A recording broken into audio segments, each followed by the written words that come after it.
সিরিয়ায় আবারও রক্তপাত।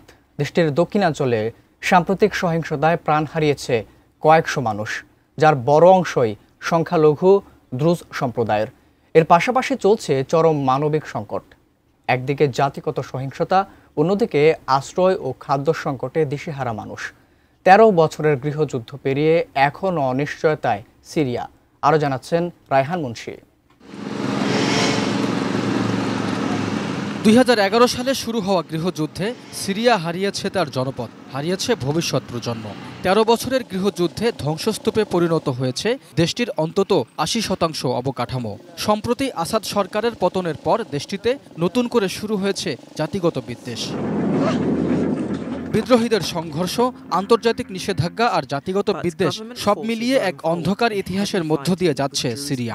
নিজেদের স্বার্থে দেশটির ভিন্ন ভিন্ন অঞ্চলে সক্রিয় শক্তিশালী ৪ দেশ, রাশিয়া, ইরান, তুরস্ক ও যুক্তরাষ্ট্র। দেশগুলোর পরস্পর বিরোধী অবস্থানে একক নেতৃত্ব, রাষ্ট্রীয় স্থিতিশীলতা কিংবা আন্তর্জাতিক সমর্থন কোনোটিই পাচ্ছে না সিরিয়া। সামরিকভাবে বিভক্ত হয়ে পড়ায় তৈরি হয়েছে রাজনৈতিক অচল অবস্থাও।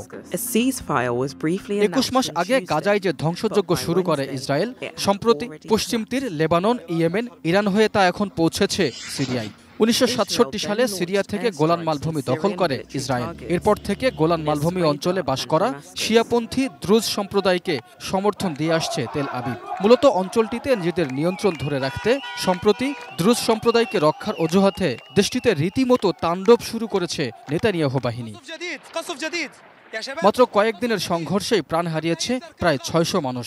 এছাড়া ইসরায়েলি বর্বরতার শিকার হয়েছে সিরিয়ার প্রতিরক্ষা মন্ত্রণালয়ের ভবন, রাজধানী দামেস্ক সহ একাধিক অঞ্চলেও হামলা চালিয়েছে আইডিএফ। লক্ষ্য বানানো হয়েছে বেশ কয়েকটি স্পর্শকাতর ও গুরুত্বপূর্ণ স্থাপনা।